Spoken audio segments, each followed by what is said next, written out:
Social মিডিয়ায় আমার phone number ছড়িয়ে দেওয়া হয়েছে। অতি উৎসাহী বিএনপি সমর্থকেরা আমার ফোনে সুমধুর মিষ্ট ভাষায় বকাঝকা দিচ্ছেন, অত্যন্ত মিষ্ট ভাষা। সমর্থক গোষ্ঠী কুলাঙ্গার শব্দের প্রকৃত অর্থটাই জানে না, তারা অন্য একটা মিনিং ভেবে আমার উপর উত্তেজিত হয়ে গেছে। তারপরেও তারা উত্তেজিত, আমি দুঃখ প্রকাশ করেছি। ভাই, অনেক আগে থেকে হুমকি মাথায় নিয়েই রাজনীতি করি, এটাই করে যেতে হবে, এটাই আমাদের কাজ।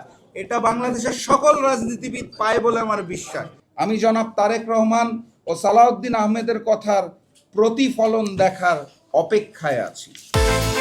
বিকাশ পেমেন্টে 10,000 টাকার বেশি অফার, শপিং চলছে তো। আমি যেই রাজনৈতিক বক্তব্য দিয়েছি তা শুধুমাত্র আমার বক্তব্য অথবা দলীয় মুখপাত্র হিসেবে জাতীয় গণতান্ত্রিক পার্টি জাগপার বক্তব্য। এর সাথে আমাদের 11 দলীয় ঐক্যের কোনো সম্পর্ক নাই। অতএব আমার বক্তব্যকে যারা জামাত অথবা 11 দলের বক্তব্য হিসেবে প্রচার করছেন, অপপ্রচার করছেন, তারা নিঃসন্দেহে ভুল করছেন। 2, আমাকে বিব্রত করার লক্ষ্যে সোশ্যাল মিডিয়ায় আমার ফোন নাম্বার ছড়িয়ে দেওয়া হয়েছে। অতি উৎসাহী বিএনপি সমর্থকেরা আমার ফোনে সুমধুর মিষ্ট ভাষায় বকাঝকা দিচ্ছেন, অত্যন্ত মিষ্ট ভাষা। একই সাথে নানাবিধ পন্থায় আমাকে হত্যার হুমকি প্রয়োগ করেছেন।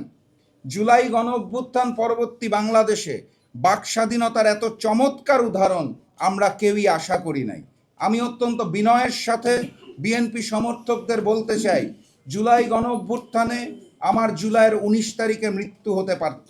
আমি আল্লাহ প্রদত্ত দ্বিতীয় জীবনযাপন করছি, মৃত্যু ভয়ে আমি রাজনীতি করি না। মহান রাব্বুল আলামিন যেদিন যে সময় আমার মৃত্যু নির্ধারণ করেছে তার 1 সেকেন্ড আগে অথবা 1 সেকেন্ড পরে আমার মৃত্যু হবে না। 3 নম্বর পয়েন্ট, রাজনীতির সাথে সংযুক্ত না থাকার পরেও শুধুমাত্র আমার সহধর্মিণী হওয়ার অপরাধে সোশ্যাল মিডিয়ায় আমার সহধর্মিণীর ফোন নাম্বার ছড়িয়ে দেওয়া হয়েছে। আমার বক্তব্যের পরিপ্রেক্ষিতে আমার পরিবারের মানুষকে হেনস্থা করা হচ্ছে, যা একটি গোষ্ঠীর রুচিবোধকে প্রশ্নবিদ্ধ করে।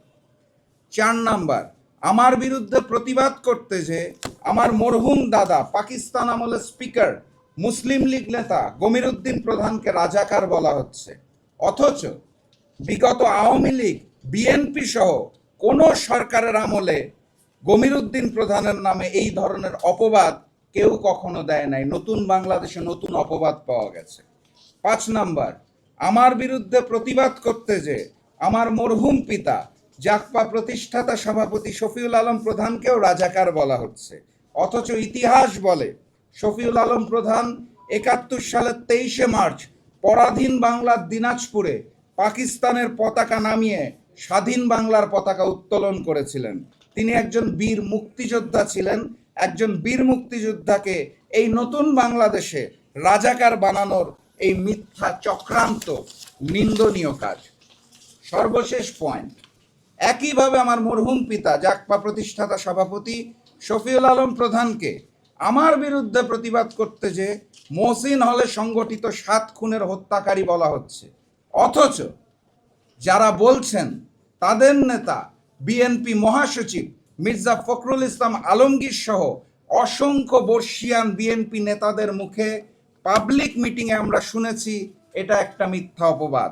তৎকালীন ক্ষমতাসীন আওয়ামী লীগের 64 জন দুর্নীতিবাজের নামের তালিকা প্রকাশের 1 সপ্তাহের মধ্যে 7 খুন সংগঠিত হয় এবং শফিউল আলম প্রধানকে আসামি করা হয় মুজিব সরকারের নির্দেশে। সমর্থক গোষ্ঠী কুলাঙ্গার শব্দের প্রকৃত অর্থটাই জানে না, তারা অন্য একটা মিনিং ভেবে আমার উপর উত্তেজিত হয়ে গেছে। তারপরেও তারা উত্তেজিত, আমি দুঃখ প্রকাশ করেছি। ভাই, অনেক আগে থেকে হুমকি মাথায় নিয়েই রাজনীতি করি, এটাই করে যেতে হবে, এটাই আমাদের কাজ। এটা বাংলাদেশের সকল রাজনীতিবিদ পায় বলে আমার বিশ্বাস।